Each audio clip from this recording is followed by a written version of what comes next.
예, 보건산업진흥원장님 뭐 예. 차관으로 계실 때도 해외환자 유치, 의료기관 해외 진출 관심 많으셨던 것 같고요. 예. 진흥원장 8월 17일 날 취임하신 다음에 가장 먼저 한 일을 보도자를 보니까 9월 2일 날 조직 개편하셨더라고요, 그죠? 예. 국제 의료 사업 강화하겠다 이렇게 예, 하셨습니다. 그렇습니다. 그래서 예. 관련해서 질의하겠습니다.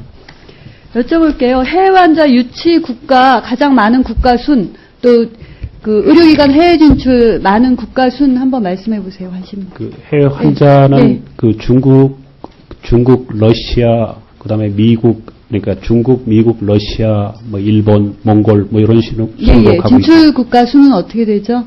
저희가 진출하는 거 말씀입니다. 예, 의료기관 해외 진출. 의료기관이 그 19개국에 진출을 했다는 건 아는데 그 나라별로는 그 중동이 가장 많은 것 같고요. 예. 좀 차이를 좀 여쭤보려고 했고요. 예. 그 유치는 중국, 미국, 러시아, 일본, 예. 몽골. 그다음에 몽골, 카자흐스탄, 베트남 그렇잖아요. 예, 그렇습니다. 그 진출은 119개가 지금 넘었죠. 125개국이죠. 예. 예. 조금 다르잖아요. 중국, 미국 다음에 러시아, 일본이 아니라 몽골, 베트남. 예. 그다음에 이제 기타 다른 국가 유사하죠. 그죠? 예. 그래서 보면은 그 러시아나 일본에는 우리가 진출한 게 아니고 환자가 오고 그렇습니다. 또 러시아, 일본 대신에 진출하는 국가는 몽골, 베트남 예. 뭐 이런 데고 몽골은 물론 유치도 하고 진출도 합니다. 그 여쭤보는 거는 인바운드, 아웃바운드라고 하잖아요. 예. 환자 유치와 의료기관 해외 진출이 관련 있다 해서 이제 확인을 한 거고요. 그 다음에 이제 그 우리나라 해외 환자 유치가 아까 33만이라고 하셨나요? 금년의 2014년 목표가 기준 32만입니다. 금년의 목표가 32만이요? 32만. 작년에 2014년 26만. 기준 26만이었거든요. 그렇습니다. 예. 그럼 제일 많은 나라가 중국인데 중국이 한 몇만 정도 왔는지 기억하시나요? 8만 왔거든요. 그래서 여쭤보는 이유는 30%입니다. 30%. 예, 그렇습니다. 예. 근데 그러면 진료비 총액을 얼마나 썼나 보니까 총액을 25% 썼더라고요. 예. 인구는 3분의 1인데 진료비는 총액이 4분의 1이니까 진료비는 그렇게 많이 쓴 편은 아니거든요. 근데 예, 그렇습니다. 진료비를 뭐 덜 썼다고 그 나라 국가의 해외 환자 가치가 적다 이런 뜻은 아니고 예. 그 환자들이 이제 어떤 형의 의료를 또 원하느냐를 파악을 해야 되기 때문에 파악을 한 겁니다. 예. 근데 1인당 평균 진료비를 보니까 보통 평균이 180만 원 정도 쓰는데 평균보다 좀 덜 썼더라고요. 177만 원. 예. 그러면은 그 우리나라 그에 오는 유커라고 하죠. 중국인이 환자로 오는 경우는 8만이거든요. 그러면 1년에 관광객으로 오는 경우는 얼마나 되는지 아세요? 관광객은 한 800. 613만이거든요. 그럼 예. 613만 중에 8만은 1%가 조금 넘죠. 예. 예, 그래서 그 해외 환자 유치 많이 한다고 하는데 정말 많이 하는 건가? 의미 있는 건가? 이런 생각이 들어서 여쭤본 겁니다. 1.3%예요.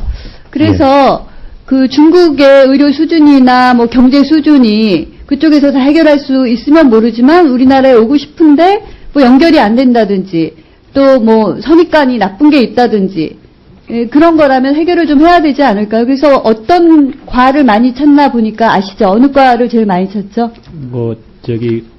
가장 높은 것은 뭐 일반 내과입니다만 성형외과, 그러니까 대부분이 내과가 많은데요. 예. 그 중국은 성형외과가 많습니다. 그래서 그렇습니다. 말씀하신 대로 성형외과, 내과, 피부과거든요. 예. 예.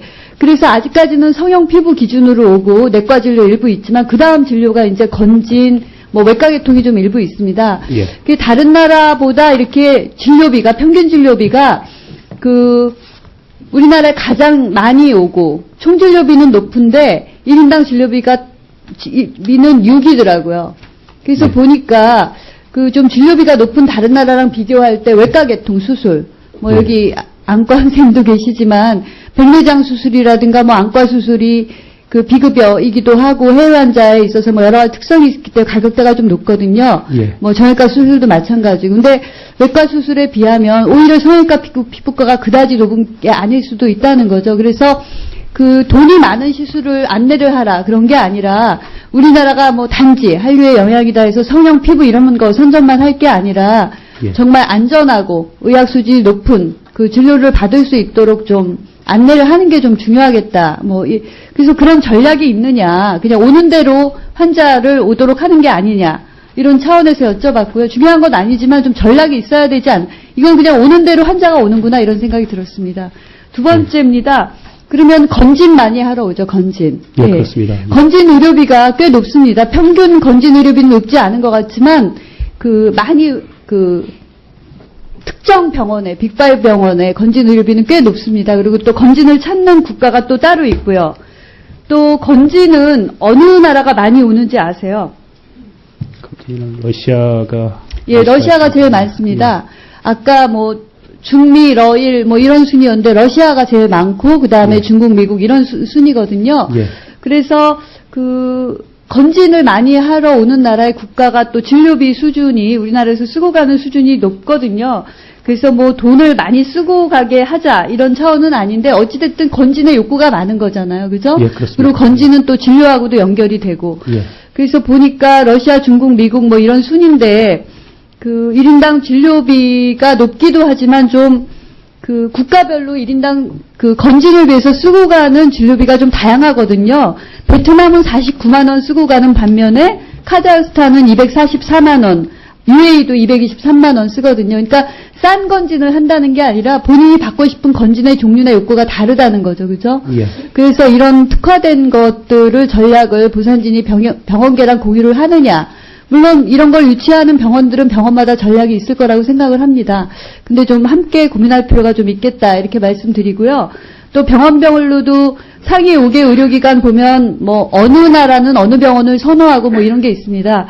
이거는 병원을 선전하려고 하는 거는 아닌데 이제 메르스와 연관됐던 삼성은 미국 환자가 제일 많이 찾고 중국은 서울 아산에 이어서 삼성을 찾고 이렇거든요. 예. 근데 메르스 사태가 이런 데도 여파를 줬겠죠. 그죠? 예. 그래서 중국 환자가 금년에 얼마나 들어왔는지 관광객뿐만 아니라 우리의 의료 신뢰가 깨어지지 않았는지 이런 부분도 보건산업진흥원이 심평원과 공단과 병원계와 함께 고민을 해야 된다고 생각합니다. 예. 그냥 기존에 하던 전략만 가지고는 안 되고요. 예. 메르스와 같은 사태가 어떤 영향을 미쳤느냐 이런 부분을 좀 함께 고민할 필요가 있다라는 말씀을 드립니다. 예, 지적해 주신 대로 종합적인 대책 전략에 대해서 다시 한번 재검토를 해서 새로 수립을 하도록 하겠습니다. 예. 시간을 위원장님 잠깐 주셔서 말씀드리겠는데요.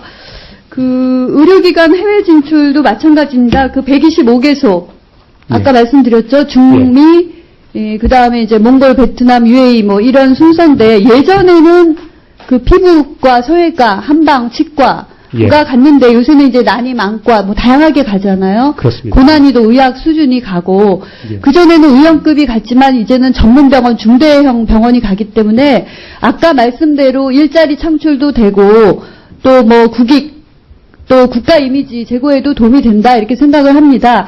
그런데 아까 정말 일자리 창출이 되느냐 하는 것들은 이제 위탁 경영도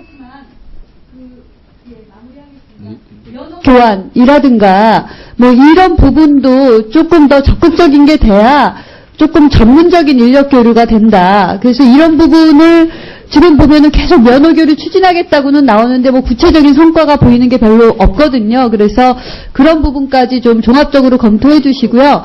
최근에 위탁 경영 간 대형 병원들 있잖아요. 예. 근데 실제 그분들이 일자리 창출이 된 건가 생각을 한 게 그분들은 여기 있어도 일자리를 갖는 분들이 간 거거든요. 예. 그럼 그분들이 가서 그분들이 하던 일을 다른 분들이 한국에서 일자리를 찾았을까요?